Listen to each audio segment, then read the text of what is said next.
ভগৱানে কৈছে যেতিয়া আমি বিছনালৈ যাম ৰাতি তেতিয়া আমাক ক'ব দিছে যে হে গোবিন্দ হে কৃষ্ণ হে অন্তৰ্যামী পৰমাত্মা গোটেই দিনটো মই যি কৰিলোঁ সব তোমাত অৰ্পণ কৰিছোঁ সকলোবোৰ তোমাক মই এতিয়া ফ্ৰী টেনশ্যন ফ্ৰী কেলে সব ভগৱানত অৰ্পণ কৰিলোঁ মোৰ একো নাই আৰু মোক এতিয়া তোমাৰ কোলাত শুবলৈ দিয়া ভগৱানৰ কোলাই হ'ল শান্তিৰ কোলা মাকৰ কোলা যেনেকৈ শান্তিৰ কোলা আৰু ভগৱানৰ কোলাও হ'ল শান্তিৰ কোলা আৰু ৰাতিপুৱা হে প্ৰভু এই দুইকণ সময় ইমান কণ প্ৰাৰ্থনা কিমানে লাগে যে প্ৰভু দিনটো আৰম্ভ হ'ল এতিয়া মই যি কৰোঁ তোমাৰ চৰণৰ কাম কৰাবা তোমাৰ কাম কৰাবা তোমাৰ আনন্দ যি কৰ্মই তোমাক আনন্দ দিয়ে এই তোমাৰ কামত মোক লগাবা মোক যাতে তোমাৰ কামৰ পৰা বিষয়লৈ নিনিয়া এইটো হ'ল কৰ্মযোগ এতিয়া আমাৰ মাতাসকলক কৈছে আমি সংসাৰী মানুহ কৰবাত গৈ তপস্যা আৰু সাধনা কৰিব নোৱাৰো কৰ্মযোগ আপুনি অন্ন যেতিয়া অন্ন বনাই ইয়া অন্ন বনোৱাটো এটা কৰ্ম আপুনি ভগৱানৰ নামেৰে বনাওক এই কৰ্মটো ঈশ্বৰীয় কৰ্ম হৈ পৰিব গীতাই কৈছে যোগস্থ গুৰু যোগৰ মাজেৰে কৰক অন্ন ভগৱানৰ ভাৱনাৰে ভগৱানৰ নামেৰে অন্ন বনাওক সেই অন্ন অমৃতময় হৈ যাব সেই অন্ন জগন্নাথ মহাপ্ৰভুৰ প্ৰসাদ হৈ যাব সেই অন্ন যিয়ে গ্ৰহণ কৰে সেইজনৰ মন পবিত্ৰ হ'ব সেইজনৰ ভাৱনা পবিত্ৰ হ'ব আৰু সেইজনৰ সংকল্প শুদ্ধ হ'ব যদি অন্ন বনাওতে টিভিৰ সিৰিয়েল চাই অৰ্থাৎ সিৰিয়েলৰ ভাৱনাবোৰ আহি যায় কেনেকৈ বিষ দিলে কেনেকৈ শাহুৱেকক খেদিলে কেনেকৈ বোৱাৰীক খেদিলে কেনেকৈ বোৱাৰীক অত্যাচাৰ কৰিলে এই টিভিৰ সিৰিয়েলৰ কথা যদি ভাবি ভাবি অন্ন বনাই খোৱা সকলৰো মন খাৰাপ হৈ যায়গা মন নষ্ট হৈ যাব এতিয়া আমাক কৈছে এটা হল যোগৰ কৰ্মই প্ৰতিটো কৰ্ম ঈশ্বৰীয় ভাৱনা ঈশ্বৰীয় প্ৰেম জাগৰণ কৰে আৰু যি কৰ্ম ভোগৰ কাৰণে হয় সেই কৰ্মই আপোনাৰ মোৰ জীৱনৰ কষ্ট দিয়ে এতিয়া আমাৰ আই মাতৃসকলৰ এতিয়া সময় নাই ঘরটো ঝাড়ু মারে ঝাড়ু পোছা করে না আমাদের যে বাড়িগুলো তো ঝাড়ু পোছাটো করতে লাগে আমি চোতাল সারিব লাগে ঘর সারিব লাগে আচ্ছা এই কামৰ সময়ত যদি মন পবিত্ৰ কৰি থাকে অৰ্থাৎ ভজন এটা গায় ভগৱানৰ নাম গায় ভগৱানৰ নাম লয় ভগৱানৰ অনন্ত কোটি নাম আছে আজি সেইটো গাই তেতিয়াহ'লে কি হ'ব মন পবিত্ৰ হ'ব ভাৱনা শুদ্ধ হ'ব আৰু আপোনাৰ ঘৰৰ যিটো বাতাবৰণ ঘৰৰ ভাইব্ৰেচন বায়ুমণ্ডল সব শুদ্ধ হ'ব আমি কামৰ মাজত ভগৱানৰ নাম ল'ব নোৱাৰো জানো কামৰ মাজত এইটো যোগ আপুনি কামৰ মাজত যদি ভগৱানৰ নাম লয় কামৰ মাজত যদি ভগৱানৰ গুণানুকীৰ্তন কৰে কামৰ মাজত যদি ভগৱানৰ লগত যোগ হৈ যায় তেতিয়াহ'লে প্ৰতিটো কাম ঈশ্বৰীয় কাম হৈ যাব প্ৰতিটো কাম আমাৰ জীৱনৰ কল্যাণকাৰী হৈ যাব আৰু প্ৰতিটো কামেই আপোনাৰ মোৰ জীৱনক উজ্জ্বল কৰিব ঈশ্বৰমুখী কৰিব আমি কৰবাত গৈ 2 ঘণ্টা কৰবাত গৈ 1 ঘণ্টা ধ্যান আৰু যোগ কৰিবলৈ নালাগে ভগৱানে কৈছে কামৰ মাজত যোগ আমি অফিসতে চাকৰি কৰিছো প্ৰতিটো কামে ঈশ্বৰ ভাৱনাৰে কৰক অফিসৰ টেবুলখনে আপোনাৰ ঈশ্বৰৰ কৰ্ম কৰাৰ এখন পবিত্ৰ স্থান বুলি ভাবক আৰু সেই সংকল্প লওক যে ভগৱানৰ লগত যোগ হওক, অৰ্থাৎ যি বুলি মাতে ভগৱানক, কৃষ্ণ মাতে, শিৱ মাতে, কালী মাতে, চব ভগৱান। যে বহুতে ভাবে কালী, কালী মানে হ'ল বেলেগ, নহয়, কৃষ্ণই কালী। ব্ৰহ্ম বৈৱৰ্ত পুৰাণত আছে, যেতিয়া নিত্য ৰাস আছে গোকুলত, গোলকত, সেই নিত্য ৰাস লীলাত যেতিয়া বিৰজাৰ লগত ভগৱানে ৰাসলীলা কৰিছিল, তেতিয়া ৰাধিকাই বহুত খঙতে আহিছিলে বৃন্দাবনলৈ, ৰাস মঞ্চলৈ, আৰু তেতিয়া এই বিৰজাই কালী ৰূপ ধাৰণ, ভগৱান কৃষ্ণই কালী ৰূপ ধাৰণ কৰিলে, আৰু বিৰজাই ভয়তে নদী ৰূপ ধাৰণ কৰিলে, আৰু সেই কৃষ্ণই হ'ল কালী। আৰু ৰামকৃষ্ণ পৰমহংসই এই কৃষ্ণৰ মাজত, কালীৰ মাজত কৃষ্ণ দৰ্শন কৰি কালী আৰু কৃষ্ণক এক কৰি পূজা কৰিছিল। সেইকাৰণে আমাৰ গোটেই জগতত এক তত্ত্ব আছে। এতিয়া পঞ্চদেৱতা কোন? পঞ্চদেৱতা হ'ল আমাৰ শৰীৰত থকা 5টা শক্তি, এনাৰ্জি, পঞ্চভূত, এই পঞ্চদেৱতা। আৰু মূল শক্তি হ'ল আত্মা, যাক নেকি বিষ্ণু বুলি কৈছে, বা যাক বুলি ঈশ্বৰ বুলি কৈছেগে। এতিয়া এই যে ঈশ্বৰ আৰু পঞ্চদেৱতাই কামবোৰ কৰিছে, ভিতৰত থকা কামবোৰ, আমাৰ ভিতৰত যিটো এনাৰ্জি, যিটো শক্তিয়ে আমাক চৈতন্য কৰি ৰাখিছে, প্ৰতিটো অংগ প্ৰত্যংগ সজীৱ কৰি ৰাখিছে, এই সজীৱ কৰি ৰখা হ'ল পঞ্চদেৱতা, পঞ্চতত্ত্ব বা পঞ্চশক্তি। আৰু ইয়াৰ মূল শক্তি হ'ল আত্মা। এই কথাটোকে আমাক ভাৰতবৰ্ষত যে বহু দেৱ দেৱী, বহুতে ভাবে আচলতে সেইটো নহয়। চব গণেশৰ বাহন হ'ল ইন্দুৰ। এটা উদাহৰণ দিছোঁ। ইন্দুৰ মানে কি? ইন্দুৰ এটা প্ৰতীক। এই প্ৰতীক মানে কি? যে যি বাৰিষা কালত সঞ্চয় কৰে। ইন্দুৰ মানে কি? বাৰিষা খাবৰ কাৰণে খৰালি মাহতে যি বাৰিষাৰ কাৰণে সঞ্চয় কৰে, সেয়া হ'ল ইন্দুৰ। আপোনাক মোকো কৈছে, গোটেই পালে গোটেই খাই নিদিব, সঞ্চয় কৰিব, ল'ৰা ছোৱালীৰ কাৰণে কৰিব, আপুনি বুঢ়া হ'লে আপোনাৰ কাৰণে কৰিব, আপুনি বন্ধু বান্ধৱক দান দিব লাগিব, কৰবাত দান ধৰ্ম সঞ্চয় কৰিব লাগিব, চব খাই নিদিব। এইটো ইন্দুৰে আমাক শিকাইছে। এইটো গণেশ বুদ্ধিৰ দেৱতা। সৰস্বতীৰ বাহন হ'ল ৰাজহাঁহ। অৰ্থাৎ কি কৈছে? ভগৱত গীতাই কৈছে, নহি জ্ঞানেন সদৃশ্যম পবিত্ৰম মিহ বিদ্যতে। জ্ঞানতকৈ আৰু পবিত্ৰ বস্তু নাই, জ্ঞানেই সকলোতকৈ পবিত্ৰ। এতিয়া এই সৰস্বতী বিদ্যাৰ অধিষ্ঠাত্ৰী দেৱী ৰাজহাঁহ মানে কি? যে গাখীৰ আৰু পানীৰ সংমিশ্ৰণ হৈ থাকিলে ৰাজহাঁহে পানী নাখায়, গাখীৰটো উলিয়াই লয়। আৰু আমাৰ এই ব্ৰহ্মবিদ্যাৰূপী গীতা ভাগৱতৰ যাৰ জ্ঞান আছে, সেইজনে মায়াৰ সংসাৰত থকাৰ পাছতো কায়াক বিচাৰি উলিয়ায়। এই শৰীৰটো মায়া, আত্মা কায়া। সেইকাৰণে মায়াৰ মাজত থকা কায়াক বিচাৰি উলিয়াই, অৰ্থাৎ সেয়াই হ'ল ব্ৰহ্মবিদ্যা সাধনাৰ প্ৰতীক ৰাজহাঁহ। এই কথাটোকে আমাক বুজাইছে।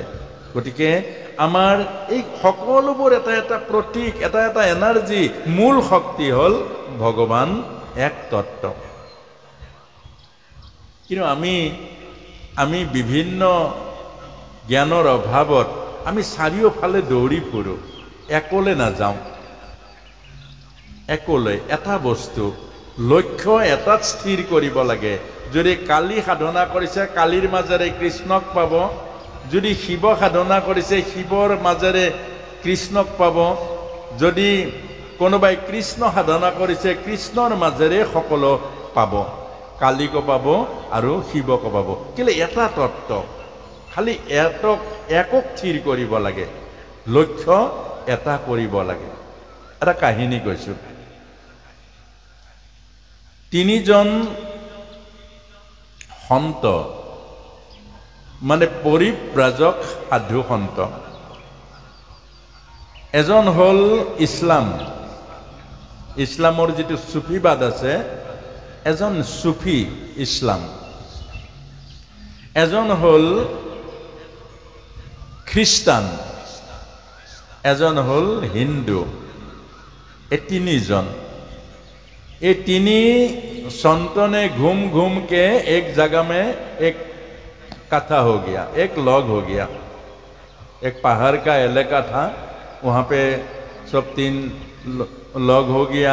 वो तीन लॉग होके उन लोग पूछ रहे थे किसका भगवान बड़ा है, किसका भगवान बड़ा है। तो प्रथमते इस्लामे कले तो अल्लाहु अकबर अर्थात भगवान सबतকৈ ডাঙৰ, सबसे बड़ा है। খ্ৰীষ্টানে কলে গড बड़ा है, गॉड। तो हिंदू जनके कले कृष्णस्तु स्वयं भगवान, कृष्ण डाঙर। তেতিয়া कले ऐसे बोलने से तो नहीं होगा भाई। देखो भाई, जे तुम्हारा भगवान भी बड़ा है, उनका भगवान भी बड़ा है, मेरे को हम लोग को भी भगवान की बड़ा है, लेकिन ऐसे कैसे होगा? एक होना चाहिए, तो एक होगा, होने पड़ेगा।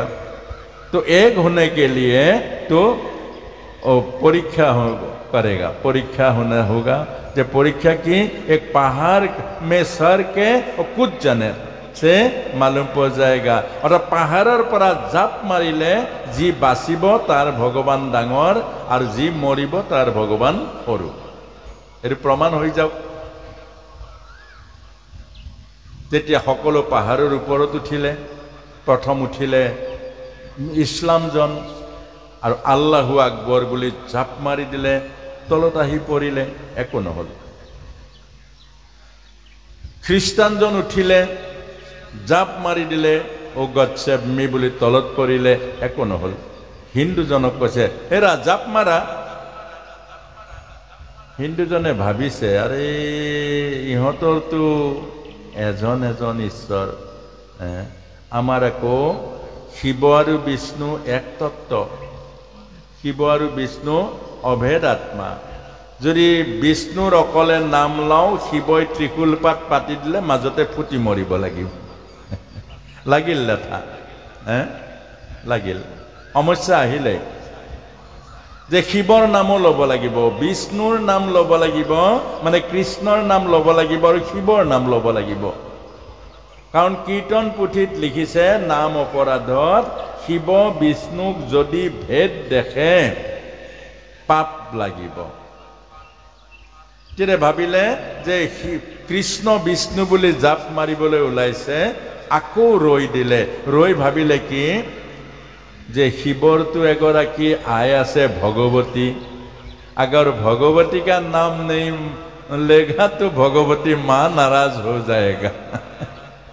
अभी लागे सब गंडगोल लागिले।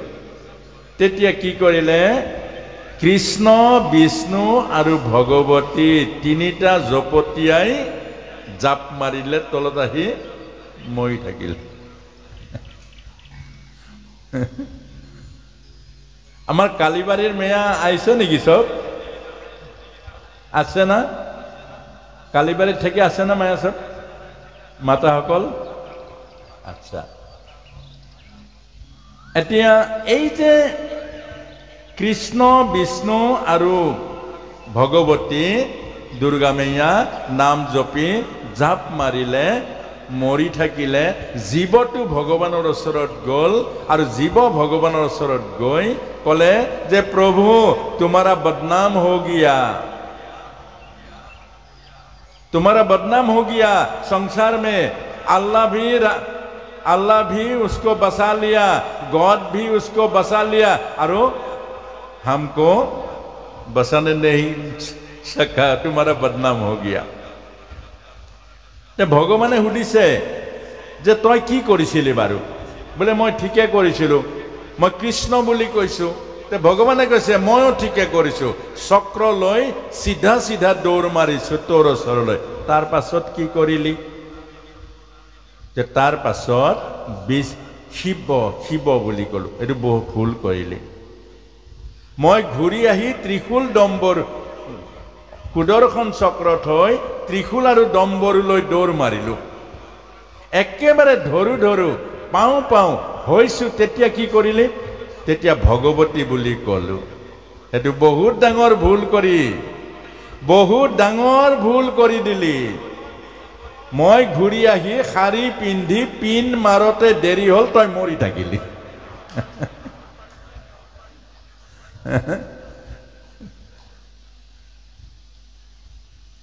ये सारा संसार का जो तत्व है एक तत्व। एकंसद विप्रा बहुधा वदंती इंद्र जम मातुरिश्व प्रमाहु। एक भगवानके विप्र सकले ज्ञानी सकले नाना धৰণৰ মাজেৰে ভাগ কৰিছে সমাজৰ উপযোগী কৰি। আৰু সমাজে এক ঈশ্বৰকে, অৰ্থাৎ আমি সকলোবোৰ আত্মা এক ঈশ্বৰ, এক আত্মা। আমাক যেনেকৈ পৃথক পৃথক এটা শৰীৰ দিছে, শৰীৰটো পৃথক, আকাৰটো পৃথক, নাম আৰু ৰূপ পৃথক, ভিতৰত থকা যিটো সত্তা সেইটো এক তত্ত্ব। আমাৰ অসমীয়া সমাজত কেতিয়াবা ভাৱ হয় যে ৰাধা আমাৰ নহয়। ৰাধাৰ নাম ললে মোক এবাৰ ভাগৱতত ৰাধাৰ নাম লোৱাৰ কাৰণে কোনোবা দুজন মানে কৈছে যে প্ৰভু ৰাধাটো আমাৰ নহয়, हम लोग को राधा नहीं है ना, राधा तो बेंगोली का है, राधा আমাৰ নহয়। আকৌ কৰবাত যেতিয়া ৰামৰ নাম ওলায় তেতিয়া ভালে राम तो बिहारी का है ना, राम तो हम लोग का नहीं है ना। অৰ্থাৎ আমাৰ মাজত যেতিয়ালৈকে অবিদ্যা থাকিব তেতিয়ালৈকে ভাগ ভাগ থাকিব। যেতিয়ালৈকে আমাৰ অকল দেহৰ পৰিচয় জানিম তেতিয়ালৈকে আমাৰ পৃথকতা থাকিব। সেইকাৰণে আমাক কৈছে যে কৰ্মযোগৰ মাজেৰে ভগৱান কৃষ্ণই কৈছে আত্মাৰ পৰমাত্মাৰ লগত যি কৰ্মই যোগ কৰি দিয়ে, আত্মাত পৰমাত্মাৰ প্ৰেম যি কৰ্মই আনি দিয়ে, এই কৰ্মই আমাৰ কল্যাণকাৰী কৰ্ম। আৰু যি কৰ্ম আত্মাৰ পৰমাত্মাক পৃথক কৰে, মানুহে মানুহৰ মাজত ভাগ কৰে, মানুহে মানুহৰ লগত ঘৃণাৰ জন্ম দিয়ে, মানুহে মানুহৰ লগত সম্পৰ্ক বেয়া কৰে, সেই কৰ্ম কি ঈশ্বৰমুখী নহয়। সেই কৰ্মই আপোনাক দুখ দিব, আপোনাক কষ্ট দিব। স্বামী ভাৰ্যাৰ মাজত যেতিয়া সংঘাত হ'ব দুইটাই কষ্ট পায়, দুইটাৰে সমস্যা হয়, হয় নে নহয়? আচ্ছা, দুইজন যদি মিলি থাকে তেতিয়া কি হ'ব? কষ্টও নহয়, সমস্যাও নহয়।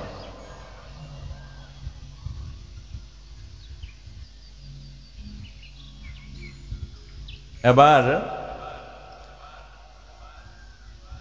এজন গৃহস্থই ৰাতিপুৱাই গুৱাহাটী যাব লাগে, পৰিবাৰৰ লগত মাতবোল বন্ধ। স্বামী আৰু ভাৰ্যাৰ মাজত ৰাতি দিনত কাজিয়া লাগিলে মাতবোল বন্ধ, কোনেও কাকো নামাতে যে মাতবোল বন্ধ। তাৰ পাছতে ৰাতি এওঁ যাব লাগে গুৱাহাটীলৈ। তো গুৱাহাটী গাড়ী আছে 5টা বজাত, জগাই দিব লাগিব 4টা বজাত, নিজেতো সাৰ নাপায়। তেতিয়া মাতিবওতো নোৱাৰে। हम छोटा होगा क्या, हम क्यों बोलेगा, वो पहले बोलने पड़ेगा, हम थोड़े बोलेगा। हाँ, ऐसा मन में हो गया संकल्प। और उसका धर्म पत्नी भी वो सोच लिया जे हम पहले नहीं बोलेगा, हमको बोलने पड़ेगा। वो तो जेद हो गया। तो मात बोल बंद हल। एते की करिब, रातिपुৱা যাব লাগে 4টা বজাত। কাগজ এখন লিখিলে যে অহা কালি 5 বজাত মই গুৱাহাটীলৈ যাম, 4 বজাত জগাই দিবা। কাগজখন থৈ আহিলে পত্নীৰ ওচৰত ৰাতি। যেতিয়া স্বামীৰ কাৰণে গাখীৰ লৈ আহিলে, আহি দেখিলে কাগজ এখন পৰি আছে। কাগজখন চালে, কাগজখন চাই লিখা আছে যে অহা কালি গুৱাহাটীলৈ যাম 5 বজাত, 4 বজাত জগাই দিবা। এতিয়া ধৰ্মপত্নী কি কৰিব? তেওঁতো মাতিব নোৱাৰে। তেওঁ কাগজ এখন লিখিলে কেতিয়া 4 বজাত উঠিলে, ৰাতিপুৱা 4 বজাত উঠি কাগজ এখন লিখিলে যে अभी 4 बज गया, कृपा करके उठिए, गाड़ी चला जाएगा। कागजখন থৈ আহিলে। অৰ্থাৎ আমাৰ এই কথাটোকে কৈছে, আমাৰ সংঘাতে আমাৰ দুখবোৰ আনে, সমন্বয়ে আমাৰ সুখবোৰ আনিলে। কুন্তি মাতাই ভাগৱতত এই কথাটোকেই পঞ্চপাণ্ডৱৰ মাজত কৈছে, য'ত একতা আছে তাতেই ধৰ্ম আছে, য'ত একতা আছে তাত ভক্তি আছে, য'ত একতা আছে তাতে জীৱনৰ আনন্দ আছে। য'ত একতা নাই, য'ত একাত্মতা নাই, তাত জীৱনৰ সুখ আৰু শান্তি নাই। কেলে? দৈত্যৰ জন্ম হৈছে দিতিৰ পৰা, দেৱতাৰ জন্ম হৈছে অদিতিৰ পৰা। অদিতি হলো একাত্মতা, অদিতি হলো একাত্মতা, দিতি হলো দ্বৈত বুদ্ধি। তোমার কথা আমি মানব না, আৰু তোমাৰ লগত আমাৰ হব না, তোমাৰ লগত আমাৰ চলব না, তোমাৰ কথা হবে না। এই যিটো একাত্মতা নোহোৱা, মিলাপ্ৰীতি নোহোৱা, সেই কথাবোৰ হল দৈত্যৰ কথা। আৰু য'ত একতা আছে তাতে ভগৱান আছে, তাতে শান্তি আছে। সেইকাৰণে কুন্তি মাতাই পঞ্চপাণ্ডৱক শিক্ষা দিছিলে একাত্মতা। আৰু শ্ৰীমদ ভাগৱততো কৈছে, য'ত একতা আছে ততে শান্তি আছে, য'ত একতা আছে ততে আমাৰ ধৰ্ম আছে। সেইকাৰণে এই কথাখিনি আমি যোৱাকালিও উপলব্ধি কৰিছোঁ যে এই যিটো একাত্মতা, এই যিটো সমন্বয়, এয়া ভাৰতীয় সংস্কৃতি। আগত ভাৰতবৰ্ষৰ সংস্কৃতিটো এই একাত্মতা আছিলে, সৰ্বে ভৱন্তু সুখিনঃ, অৰ্থাৎ মোৰ পৰিয়ালটো সুখী, এইটো ধৃতৰাষ্ট্ৰই কৰিছিলে। সেইকাৰণে নিজেও সুখী হ'ব নোৱাৰিলে, পৰিয়ালো ধ্বংস হৈ গ'ল। সৰ্বে, আমাৰ ইয়াত থকা সকলো জাতি জনজাতি জনগোষ্ঠী যিমান বৰ ভাষা ভাষী আছে, ৰাতিপুৱাই ৰাতিপুৱাই সকলোৱে এই কথাটোৱে ক'ব লাগে, সৰ্বে ভৱন্তু সুখিনঃ, সকলোৱে সুখী হওক। সৰ্বে সন্তু নিৰাময়াঃ, সকলোৱে নিৰোগী হওক, সকলোৰে মন সুন্দৰ হওক, সকলোৰে মন সুস্থ হওক। সৰ্বে ভদ্ৰাণি পশ্যন্তু, সকলোৱে ভাল দেখক, সকলোৱে সুন্দৰ দেখক, সকলোৱে ঈশ্বৰৰ সুন্দৰ সৃষ্টি দৰ্শন কৰক। মা কাচ্চিত দুখ ভাগ ভৱেৎ, হে ভগৱান, কাৰো যেন দুখ নহওক, কাৰো যেন কষ্ট নহওক। আৰু সেই কথাটোৱে আমাক কৈছে, সেইটোৱে হ'ল কাম। ভগৱত গীতাৰ কাম হ'ল ই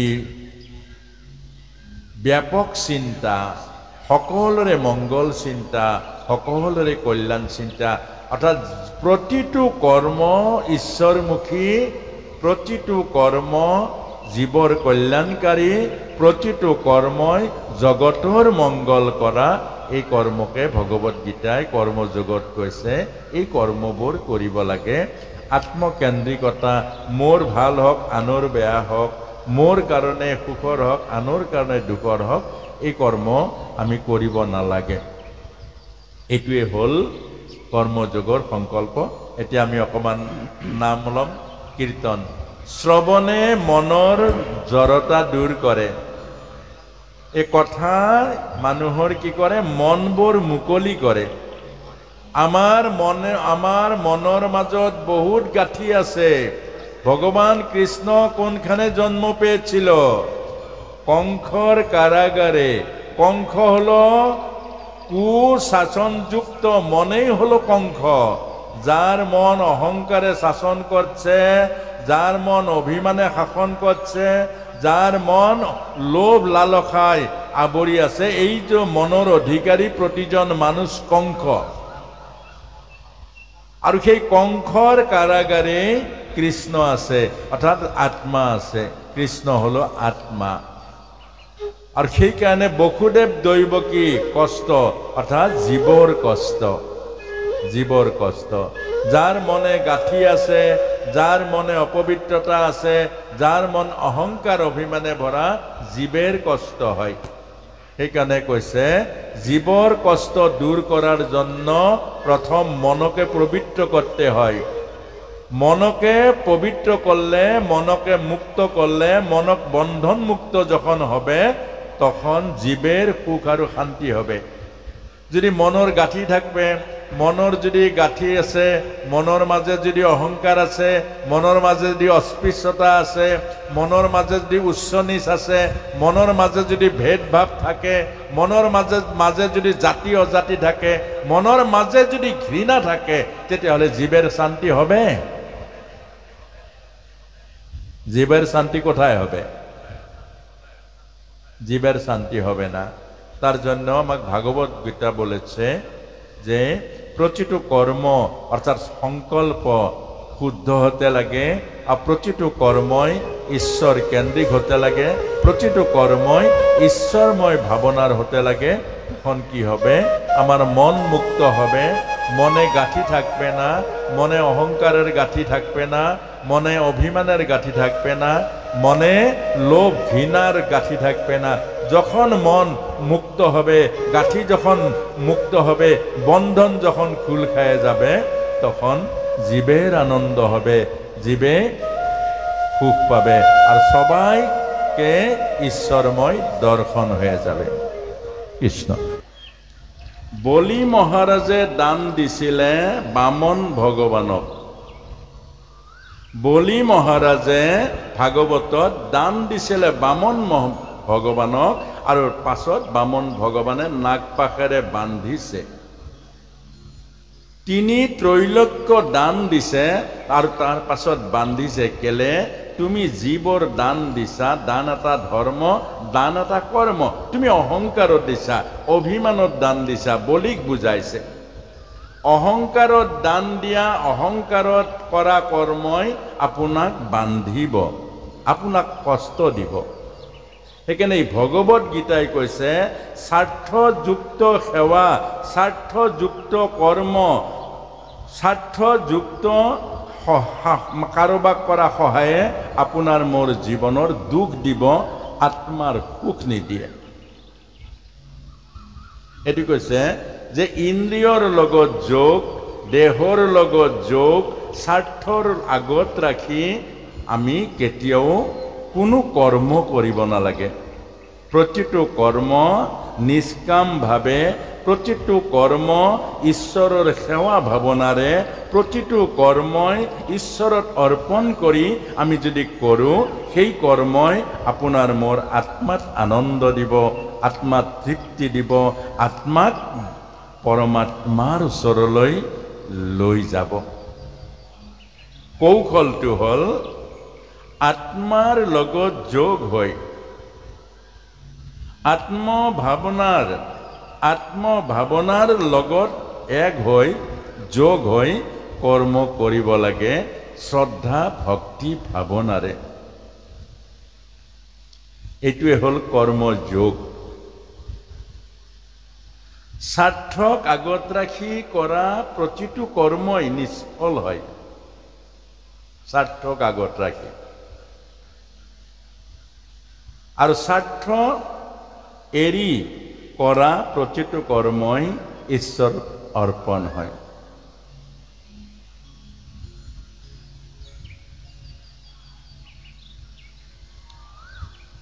এতিয়া আমি জগন্নাথ মহাপ্ৰভুৰ ওচৰত, মানে পুৰীত এটা মন্দিৰ আছে, আজিও আছে। তাত কোন আছে? সাক্ষী গোপাল। পুৰী ধামত সাক্ষী গোপালৰ মূৰ্তি এভাগ আছে। সেই মূৰ্তি ভাগ বাৰু ক'ৰ পৰা আহিছে? বৃন্দাবনৰ পৰা আহিছে। তাৰ এটা কাহিনী আছে। এই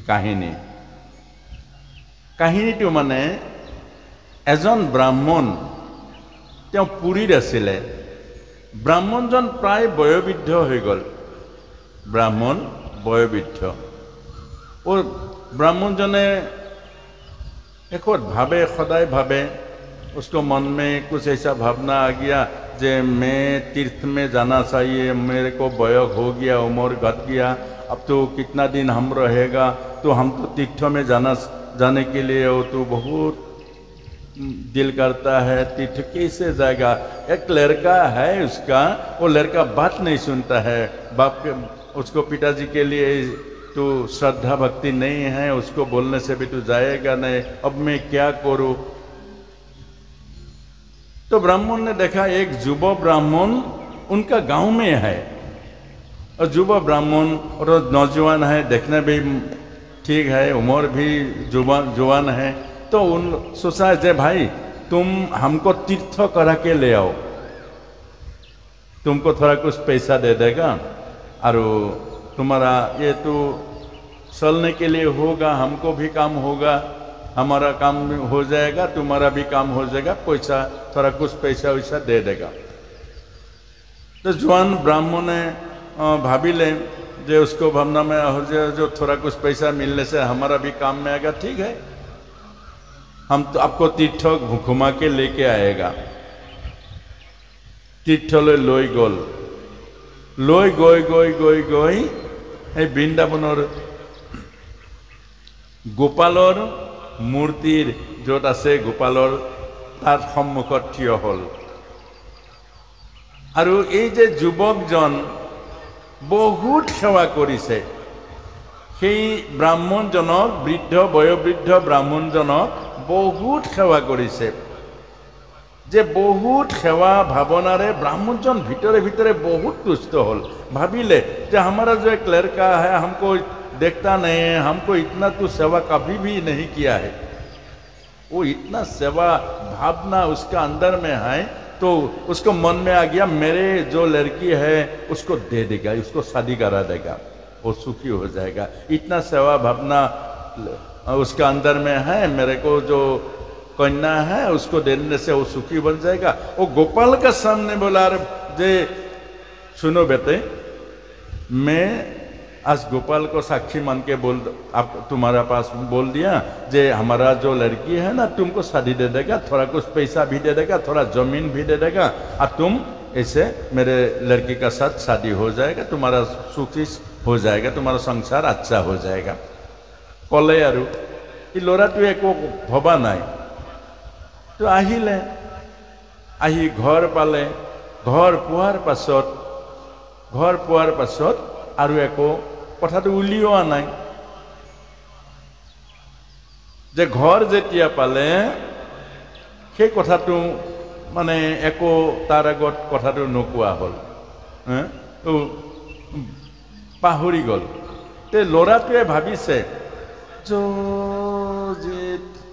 মোক তো দেউতাজনে ব্ৰাহ্মণজনে মোক তো কৈছিলে মোক তেওঁৰ ছোৱালীজনীক বিয়া দি দিব, মাটি অলপ দি দিব, পইচা অলপ দি দিব, এইটোতো মোক কথাটো সোধা নাই।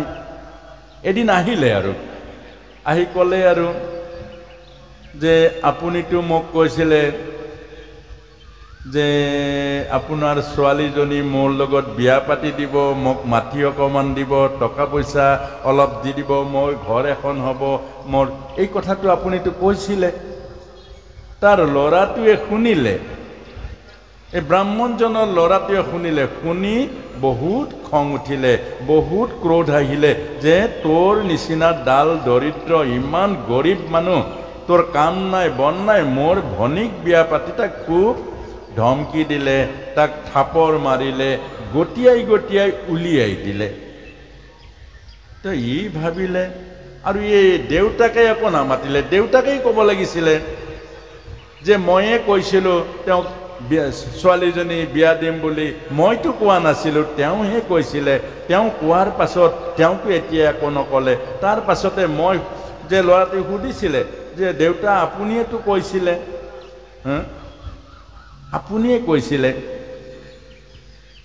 দেউতাকে ক'লে কেতিয়া কৈছিলোঁ মইতো পাহৰি গ'লো, মইতো মনত নাই পৰা। तो ये भाविले तीर्थ में जाके गोपाल के सामने में ओ हमको इतना सा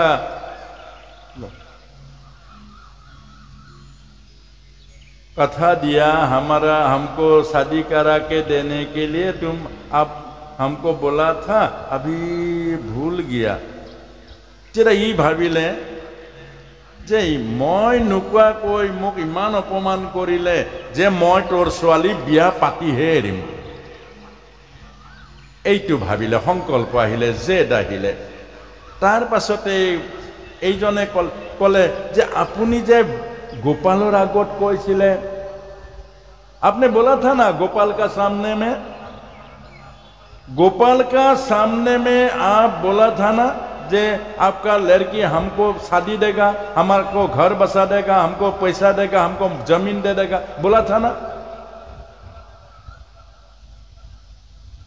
तो कुछ तो भूल गया। तो गोपाल को हम लेके आएगा, गोपाल साक्षी दे देगा। तो बुढ़ा जने भाविले कोनो गोपाल आहिब इयाले, मूर्ति जानो गोपाल आहिब? मूर्ति की आस्ते पारे? मूर्ति आस्ते पारबो ना। मूर्ति যখন আসতে পারবো না এই ভাবনা আসিয়া গেল, তবে বলল যে ঠিক আছে তুমি ও গোপালকে নিয়ে আসো, গোপাল যখন সাক্ষী দিবে আর তখন আমি মানিয়ে নিব, তোমার আমার মেয়েকে তোমাকে শাদি করিয়ে দিব। চুক্তি হল। চুক্তি হয়ে এইজন গৈ আকৌ বৃন্দাবন পালে। বৃন্দাবন পাই খোজকাঢ়ি গৈ যেতিয়া গোপালৰ সন্মুখ পালে, বৃন্দাবন পালে, আৰু তোৰ দৰ্জা বন্ধ আছে, পূজাৰীয়ে দৰ্জা বন্ধ কৰি থৈছে। বাহিৰৰ পৰা আৰে গোপাল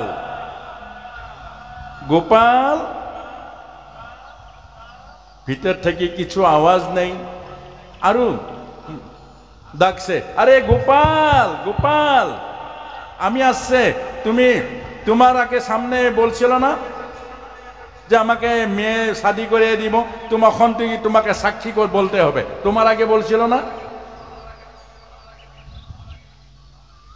গোপালে ভিতৰৰ পৰা মাত দিয়া নাই, ইমান কৈছে যে ভাবিছে ইমান দুখ কষ্টেৰে আহিছো, ইমান কষ্ট কৰি আহিছো, যে ভোক লাগিছে, খোৱা লোৱা নাই, আৰু এতিয়া তুমি নামাতিলে হ'ব নেকি?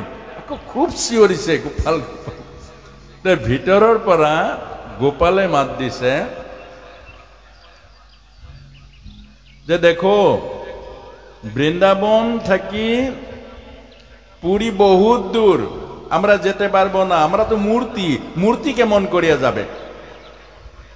এইজনে কলে, আরে মূর্তি কথা বলতে পারে, যেতে পারবো না তুমি? ভগবান ফসি গল।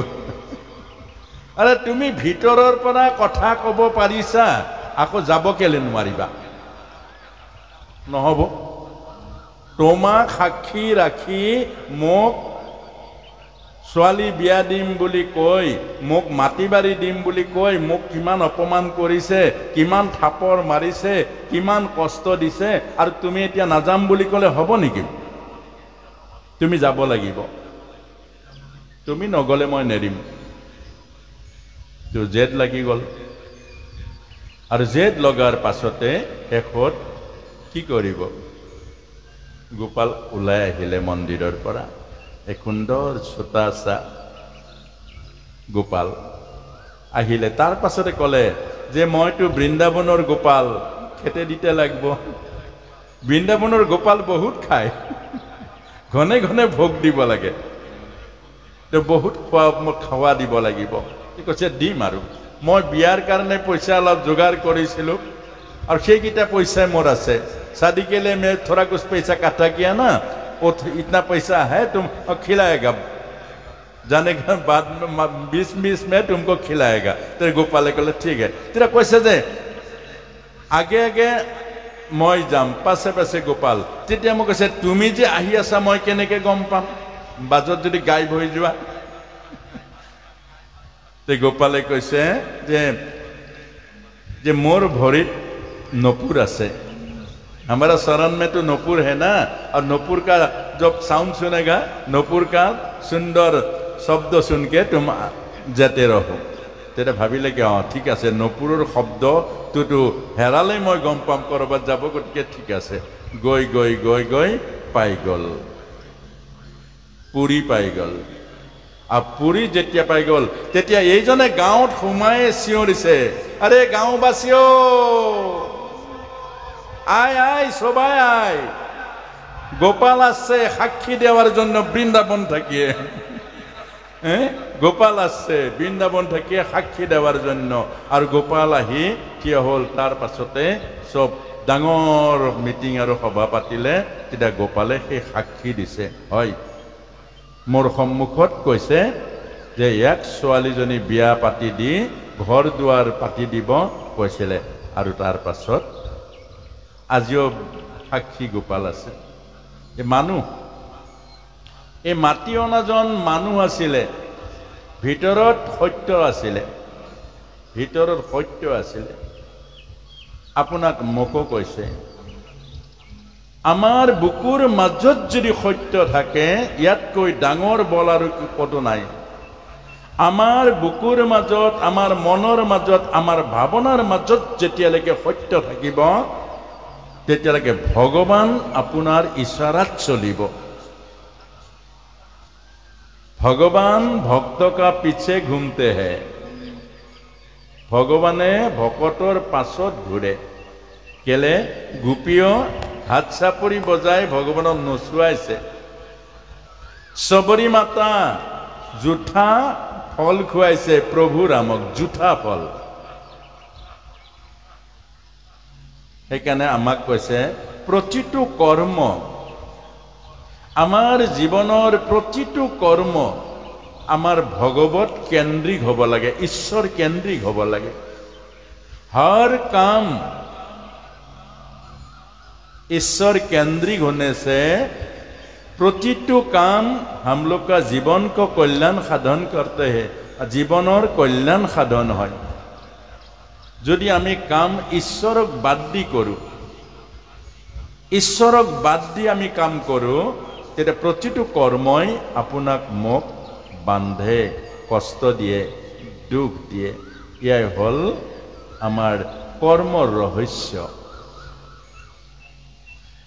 एते बहुते भावे पाप आरु पुण्य, पाप आरु पुण्य कोर পৰা उत्पन्न হয়? कर्মৰ পৰা নহয়, भावनार পৰা হয়। आमार मनर द्वारा भावनार संकल्प आरु विकल्प, मन माने हल संकल्प आरु विकल्प। और प्रथम आमार उत्पन्न है संकल्प। हे संकल्प यदि सांसारिक है, पाप उत्पन्न है। आमी बिछनात शुई थाकोते आमी यदि राति संकल्प करूँ अहा काली এই মোর বন্ধু এজনক খুব ধমকি দিম, খুব টান কথা কম, খুব কষ্ট পোৱা কথা কম। সংকল্প হৈ গল, আপুনি কামটো কৰক বা নকৰক, পাপ হৈ গল আপোনাৰ। মনৰ মাজত ঈশ্বৰক বাদ দি সাংসাৰিক জীৱৰ সংকল্প হয়, এই সংকল্পবোৰ আপোনাৰ মোৰ জীৱনত পাপ সৃষ্টি কৰে।